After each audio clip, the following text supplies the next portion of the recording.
Hello, everyone. This is Geralyn St Joseph, and we're going to talk a little bit today about the coronavirus, the pandemic that's happening right now all over the world. I know here in America, a lot of people are pointing at the elections and saying that they believe that it was started intentionally to affect the elections. And I would like to point out it's everywhere, not just here, and it didn't start here. It started elsewhere, and it is worldwide right now. So, one of the things that's beginning to happen is people are just going insane, just crazy with fear. And part of the reason for that is because our media, and I'm not sure if this is the same all over the world, but I have a feeling it probably is, at least anywhere that the media is required to have so much money and so many eyeballs so that they can make money in advertising, that it's being sensationalized. And on the other hand, in other places, it's being trivialized. So we have this whole dichotomy happening, and there are very different camps. And where we actually are and where you actually want to be is somewhere in the middle, because in the middle is the truth. So is this, like a death sentence if you get it? No, it's not. Is it somewhat mild for most people? Yes, it is. What people are worried about, who actually are in the medical field and whatnot, is not that millions of people are going to die from this. What they're worried about is not having the resources to treat those people who become severe, who have severe reactions, who maybe have underlying issues, and they have to be hospitalized because this is a respiratory issue. It is being called a form of pneumonia. It's like a cross between the pneumonia and the flu. And something keeps telling me it has something in its background or something in its makeup that is similar to chickenpox. And I don't know why I'm feeling that, but that's what I'm getting. I feel like once you've had it, you're going to have those antibodies in your system, and like years from now, when this rears its ugly head once again, you're going to be able to see who had it and who did not. That being said, a few people asked if you could possibly get this twice, and I am not sure. I haven't done a lot of research on it. I feel like most people will not get it twice, that you get it once and then you're okay. Although there may be a secondary infection, just like chickenpox has the shingles. That's just what I'm picking up psychically. There's no scientific backing on that. So take that with a grain of salt until things come to fruition and happen having to do with that. The numbers sound scary, but a lot of times that's because we don't really pay attention to like the regular flu numbers, because that's something that happens all the time. So people just don't really worry about it so much until you become a part of the population that is sensitive to it. So the things that are strange about this virus, and that remind me of the chickenpox. The thing that reminds me of the chickenpox is that you can have it for up to 2 weeks in your system and be spreading it and not know that you have it. That's odd. Not very many viruses work that way, from my knowledge. If there's someone who is a scientist or a doctor that has better information, feel free to post or let me know. However, that seems a little bit odd to me. The second thing is that it is so easily spread when people are in groups, because of the normal ways that the flu is spread and the normal ways that a cold is spread. It's just that the germs are out there, and if you're touching things and it enters your system, your body, either through your nose or your mouth, and some people said even your eyes, but I'm not sure of that, then you're going to have an issue with that. So, who is vulnerable and why? Up until recently, it was believed that this does not affect younger people because we're not seeing it in the kids. Like, it's not running rampant through schools and then hitting the teachers. A child might be carrying it, but then the teachers get sick and the kids don't seem to. And I say until recently because now we do have a couple of reported cases of teens and preteens. So that is something to watch also. Part of the reason we don't have the right numbers, or accurate numbers, I'll say, twofold. One is that the tests for this are not readily available.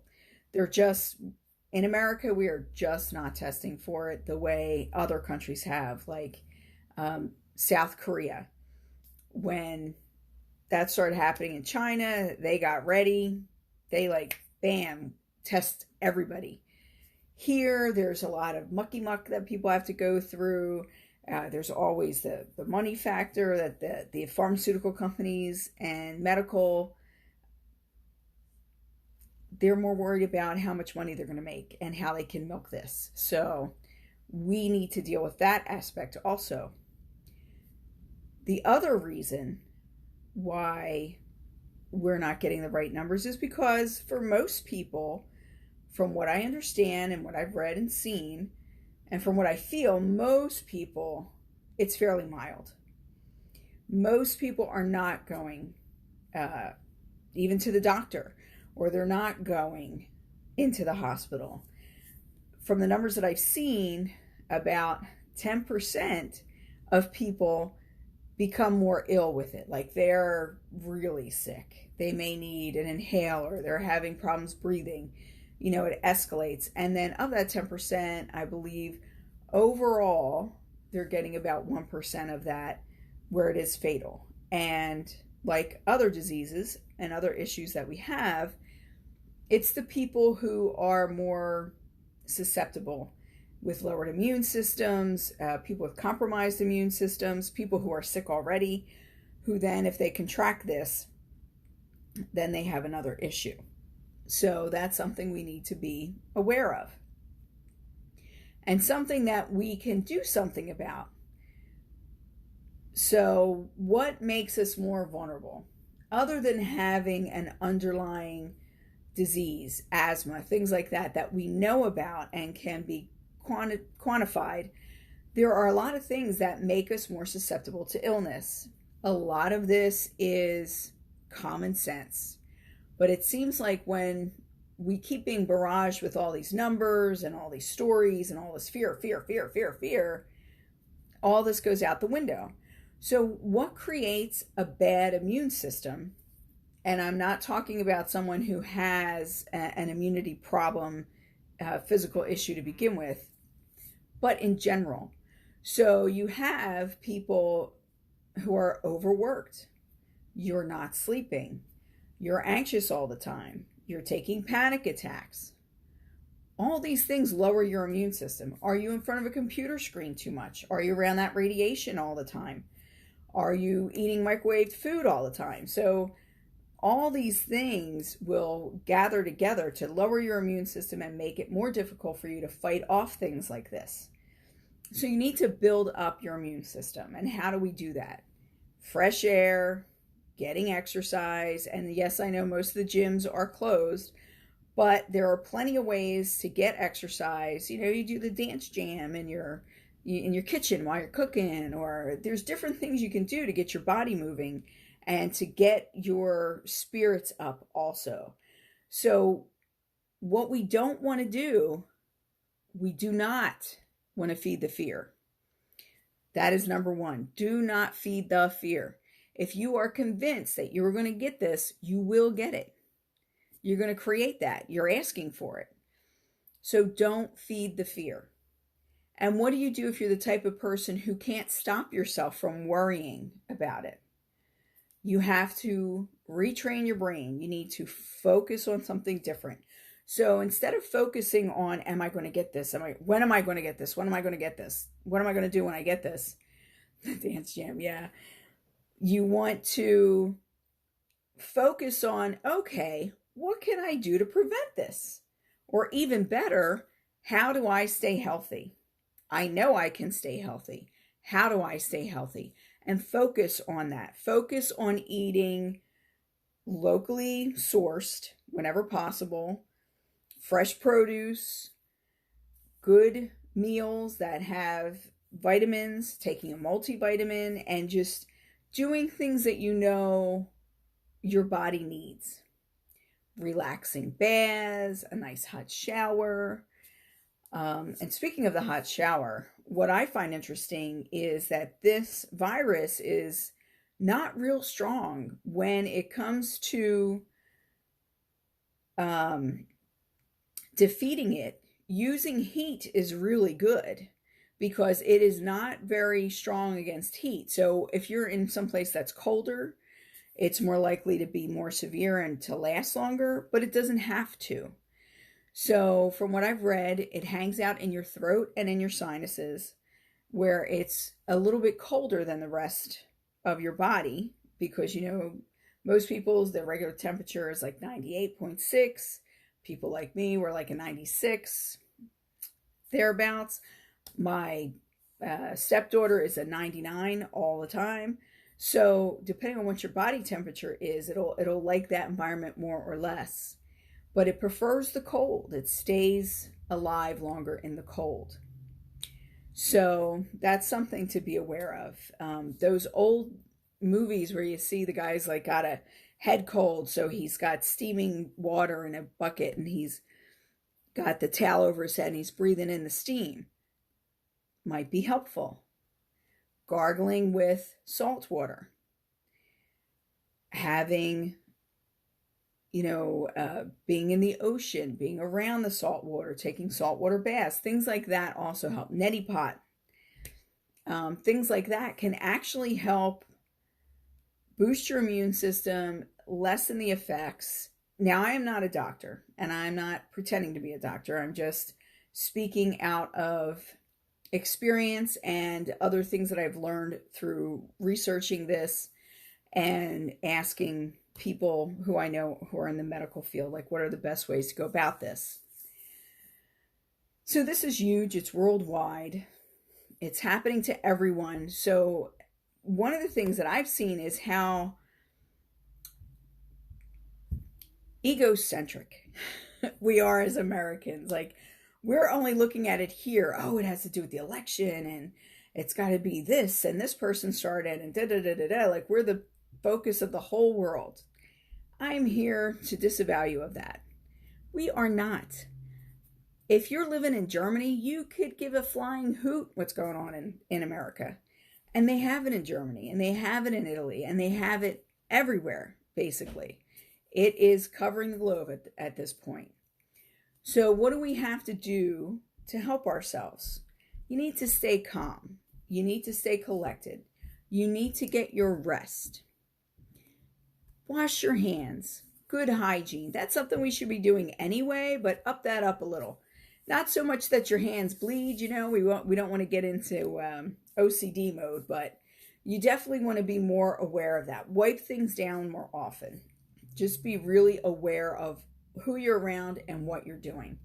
And just because you're around somebody who has it does not automatically mean that you are going to get it. So just be aware of that, and how most people, when they do get it, it's very mild. What makes it worse is stress. We know we are all stressed. We have fear being thrown at us all the time. Don't feed the fear. Be more confident. Move towards wellness. You want to eat right, exercise, make sure you get sleep, meditate if you know how to, or if that's your jam. Go out and hug a tree, be in nature. That's very helpful also. So metaphysically, what I see happening is there's this dichotomy. And what we're seeing amongst people is people are either really, really fear-based, and those are the ones who took all the toilet paper and they have to have everything for themselves, and they bought like 17,000 things of hand sanitizer because they don't care about anybody but themselves. All they're worried about is them. Those are the people that we don't want around us, right? Nobody needs to be around somebody like that, because they're so me that they don't help anybody else. That's not the point. The point is that in times like this, we come together, maybe not physically because of the whole community sharing thing, but to really help one another. Like being in the supermarket today, my mom had asked me to pick up these hand wipe things. There were 2 boxes. And finally, the stores here, near Philadelphia and Pennsylvania, they have limited how much people can purchase of each item. So you're not going to walk out with all the toilet paper in the store. You're not going to walk out with all the water. So you could walk out with 2 packages of toilet paper, 2 packages of paper towels. That's it. And really, that's all you need. Like, why do you need more than that? So anyway, there's 2 there, and I'm allowed to take 2, but there's only 2 there. That's all that's there. And I'm trying to decide whether I should grab one of them or 2 of them. I mean, because it's for my mom. And I looked and I pulled them both out, and there's a lady coming up the aisle, and she says, "Oh, are you going to take both of those?" And I said, "I don't have to. Do you want one?"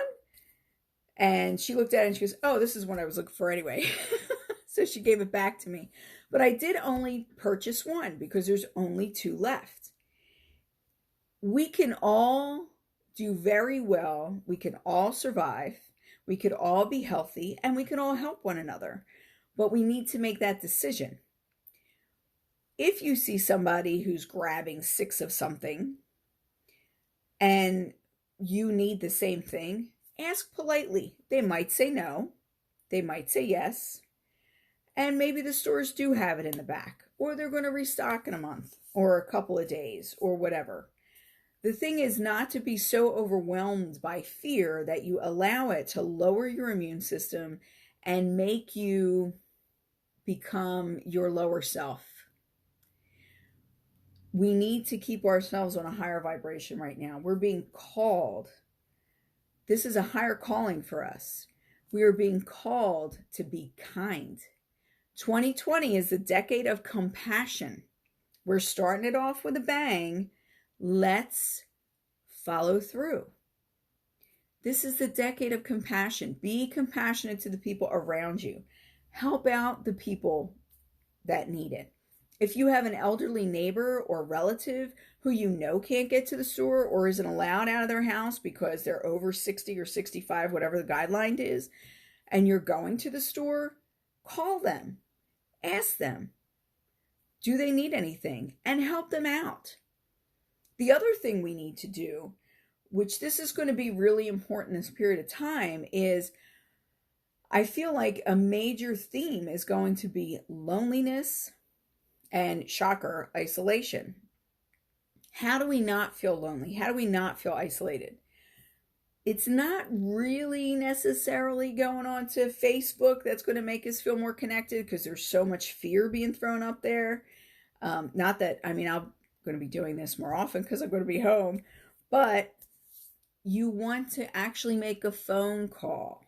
You want to actually use like Messenger or Skype or FaceTime and talk to your loved ones so that you feel that connection and you stay connected even though you can't be physically next to each other. The next best thing is to be electronically there for each other and be able to see each other's face and hear the voice inflection. Yes, texting is okay, but it's not the same. It's not the same as that connection.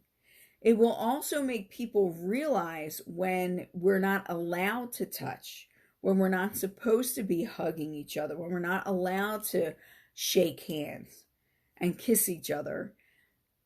It'll add a whole new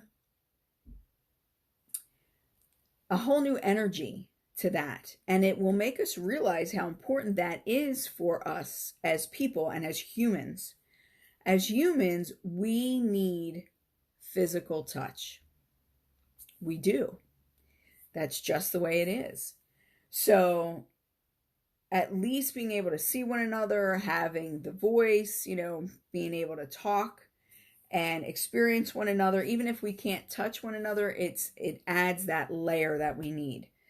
It'll help us with communication. You'll get to know like what is most important for you. And now is a time where you're going to choose. Am I going to be living in fear and be fear-based and hoard things and take things that other people might need more than me because I'm the only one who's important and I need to survive? Or am I going to be the person who's providing for my elders and taking care of things and helping out my cousin, sister, neighbor with their kids who are now going to be home for a minimum of 2 weeks and they have lesson plans to do?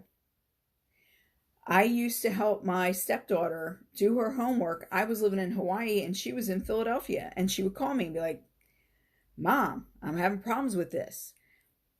And I would help her over the phone, which was a little more difficult because I couldn't actually see things. Now, when you have the phone, you could actually FaceTime and they could show you things and they could send you documents and all that kind of thing, so you could do it with them. So distance doesn't necessarily mean that there's distance. It's a physical distance. It does not have to be an emotional distance. So that's something else to remember. And anybody who needs help with that, make sure you reach out to the people you know who are good at those things. And I know it's harder when you have younger kids to get them to sit down and do homework that's going to last for 2 weeks and get all these packets done and whatnot. And a lot of the school districts don't even know how they're going to do it. It's about remaining engaged. Now is a good time to get your kids involved in jigsaw puzzles and drawing and writing fiction and doing research projects. And there's a million things to do. It's just about using your imagination and getting them excited about learning, getting them excited about things. And I'm sure a lot of you are going to be very, very, very grateful to their teachers. And you're going to understand what they're going through, because the teacher has to engage a class of 25, 30, 40 students, depending on where you are and what grade it is. Even if it's only 5, I mean, you have 5 different personalities there that you're trying to, keep their attention. So those are the main things I want to tell you. Ask me questions. What questions do you have? The first thing that I've been asked several times is, when are things going to go back to normal? Well, I feel like, I don't know if they're going to completely go back to normal, but what I'm sensing is that this period of time where we're really frenzied and everybody's like, oh, I got to run out and get my groceries and there's not going to be any food and like there's all this fear, this is going to slowly wind down. Here in America, we usually have about 14 days where we're really freaked out and then we kind of get in our groove. And it's similar in other places. I do feel like from now until things start to really resolve is 6 to 8 weeks. So we're talking like May will be when things start to calm down and settle. There is talk of that's the wrong word, immunization, like a vaccine that they're trying to develop for this. Not sure how that's going to work out. I myself would not want to be a guinea pig, but I feel like that's something that they're really going to push so that people get vaccinated. Whether or not it's effective, I don't know. If it's anything like the flu vaccine, which has a very low effective rate. I'm sorry. I need a drink of my tea. I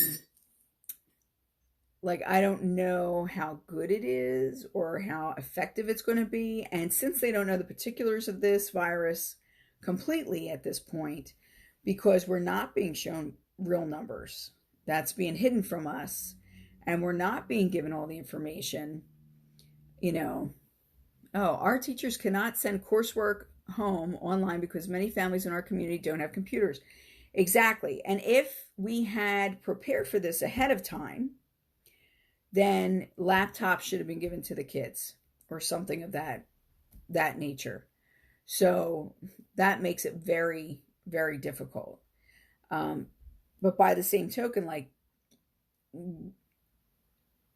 were the parents given any kind of indication of what needs to be taught or where the kids were at the time? If you have a parent who's really involved, then they probably have an idea. But most parents are so busy working, yeah, how are we supposed to get our kids to do work if we're not home? They expect that everybody's going to be home at some point, which is not realistic because hospitals need to be open. Police still need to go to work. Firemen still need to go to work. People who work in the water department probably still need to go to work. Like there's different things like electricity. There's things that still need to happen that are going to continue to happen. So some of it is very unreasonable. It's just, like ridiculous.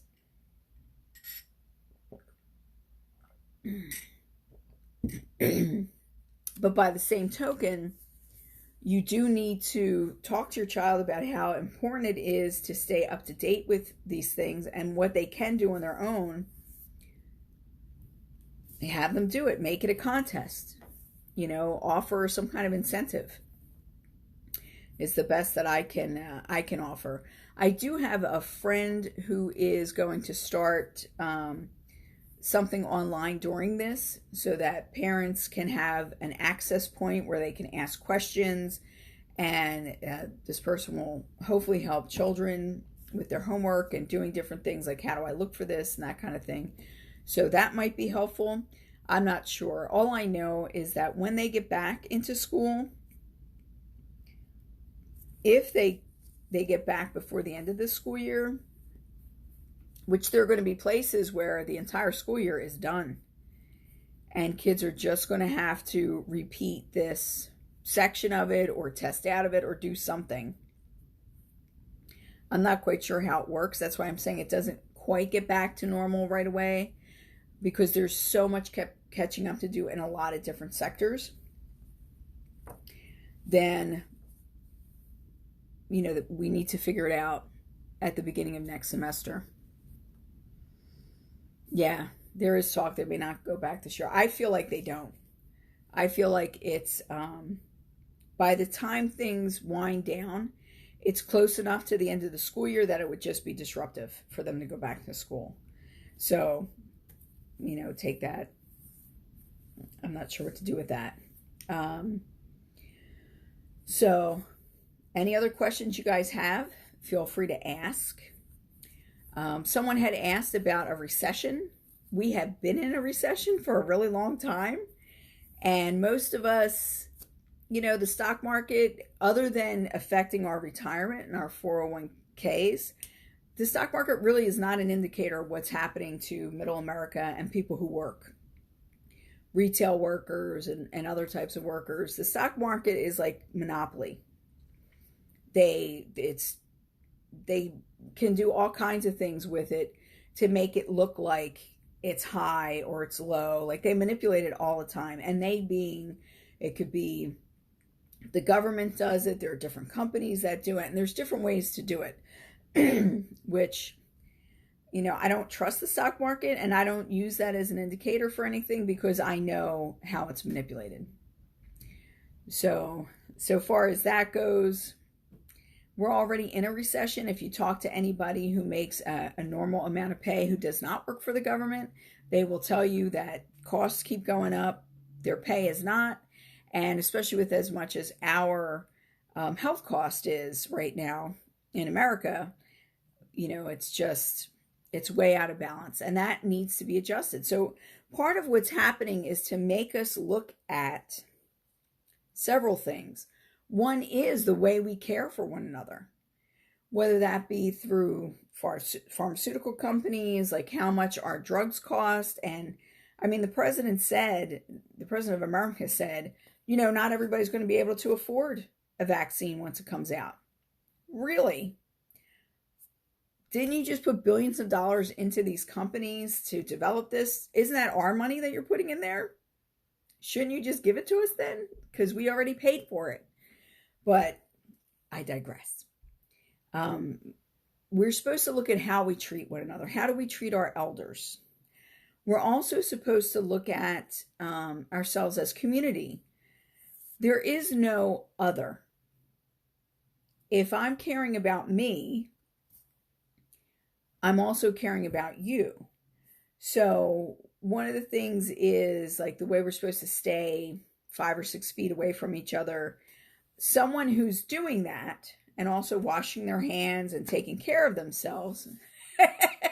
Thank you. When we're doing that for ourselves, we're also doing that for the people around us.